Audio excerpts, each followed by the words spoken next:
Assalamualaikum warahmatullahi wabarakatuh. Kami dari kelompok 1 yang beranggotakan Tazkiyatul Fikriyah Widya Stuti Retnaning Tias.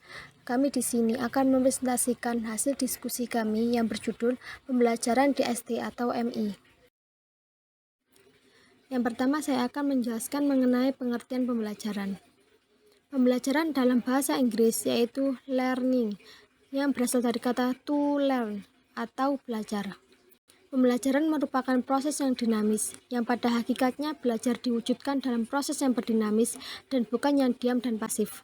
Secara psikologi, pengertian pembelajaran yaitu suatu proses yang dilakukan oleh individu untuk memperoleh suatu perubahan tingkah laku secara menyeluruh sebagai hasil dari interaksi individu itu dengan lingkungan.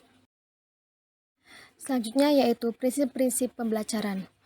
Yang pertama, perhatian dan motivasi. Perhatian memainkan peran penting dalam kegiatan belajar, dan pelajaran dipelajari tanpa perhatian tidak ada gunanya dari pendidik. Yang kedua, keaktifan.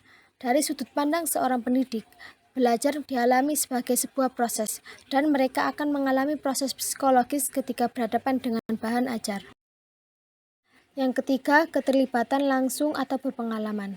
Teori yang dikemukakan oleh Edgar Dale menunjukkan bahwa keterlibatan langsung atau pengalaman setiap peserta didik bersifat multi-level, dari abstrak ke konkret.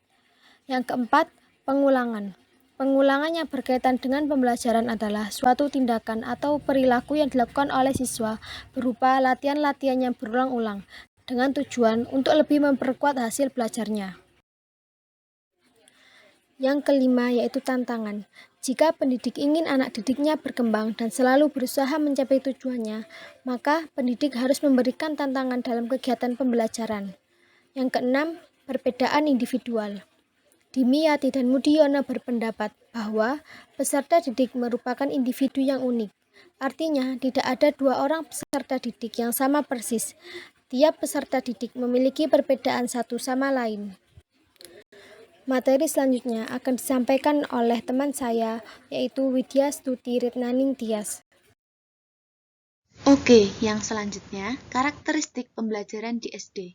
Karakteristik pembelajaran di SD bisa dikatakan ciri-ciri beberapa pembelajaran yang ada di sekolah dasar sebagai gambaran penerapan pembelajaran di sekolah dasar. Karakteristik pembelajaran di sekolah dasar dan juga contoh-contohnya.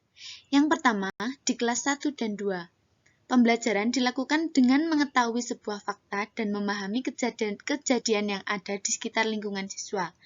Yang kedua, di kelas 3, menalar yang telah diperoleh dari fakta atau kejadian-kejadian yang nyata. Dan yang ketiga, di kelas 4 dan 5, siswa dihadapkan pada konsep-konsep atau prinsip-prinsip penerapannya. Karakteristik pembelajaran di kelas rendah. Siswa kelas rendah, kelas 1, 2, 3 di sekolah dasar biasanya lebih dominan diberikan pembelajaran yang bersifat nyata. Pada kelas rendah ini, pembelajaran yang interaktif harus lebih dipahami lagi. Karakteristik pembelajaran di kelas tinggi. Proses pembelajaran di kelas tinggi sekolah dasar dilakukan secara logis dan sistematis atau dengan kata lain masuk akal dan teratur.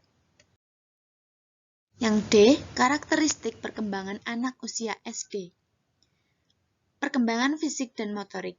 Perkembangan fisik ini dipengaruhi oleh kesehatan fisik atau fungsi organ tubuh.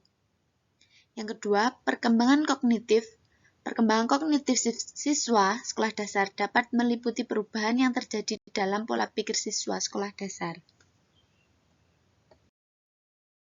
Yang terakhir, perkembangan psikososial.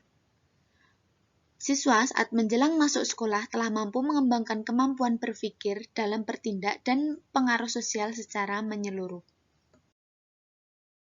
Demikian presentasi dari kelompok 1. Ada kurang lebihnya kami mohon maaf. Wassalamualaikum warahmatullahi wabarakatuh.